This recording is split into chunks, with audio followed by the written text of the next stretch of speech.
kung ano. Sulod na. Opo. Okay. Yeah. Okay, sige. Pag umatong. Nice. Katong Ako na ba eh?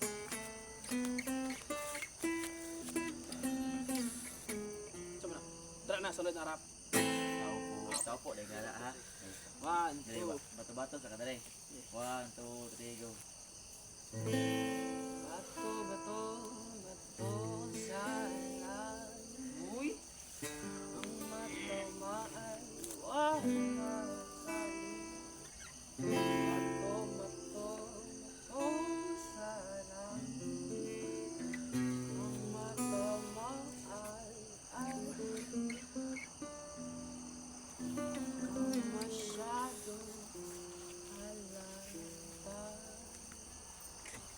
Ako nagpapakayo sa loob ng malaking bahay at malawak na bakuran, mataas na pader, na paligiran, napagkapilang mga mamahali sa sakyan, mga bantay na laging bulong ng bulong, wala namang kasal pero maraming nakabarang. Lumakas man ako lang ay walang butas na bubong, mga plato at kutsara na hindi kilala, ang tutong at ang hangin isimutin, gatas na sa hamon, kahit na hindi Pasko, sa lamesa ay may hamon na sarap siguro manirahan, sa bahay na ganyan, sabi pa nila ay dito mo rin matataguan ng taong na namamay-ari ng isang upuan, may pagkakataon ay pinag-aagawan, kaya na naman di niya pinakakawalan, kung makikita ko lamot siya ay aking sisigawan. Na nagkatupan, subukan nyo naman tumayo at makamatanaw at baka maganaw ninyo tunay na kalagayan ko.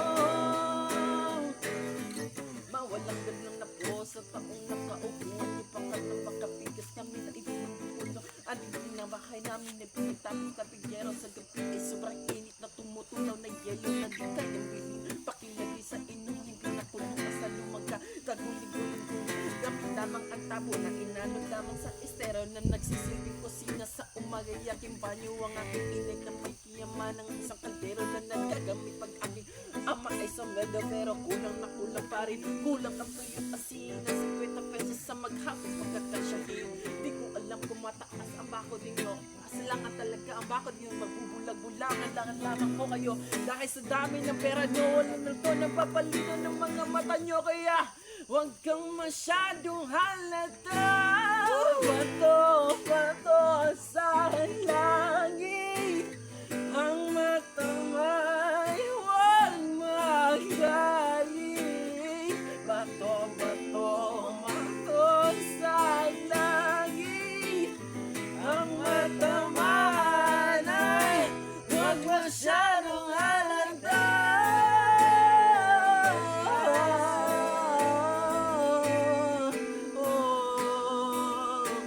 Huwag kang masyado halata. Huwag kang masyado halata. Huwag kang masyado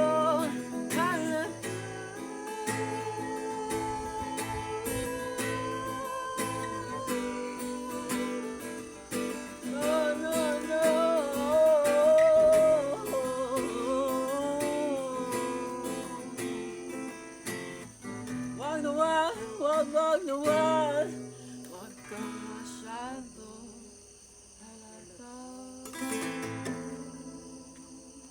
Yes, man. We're done. Wish 107 what about?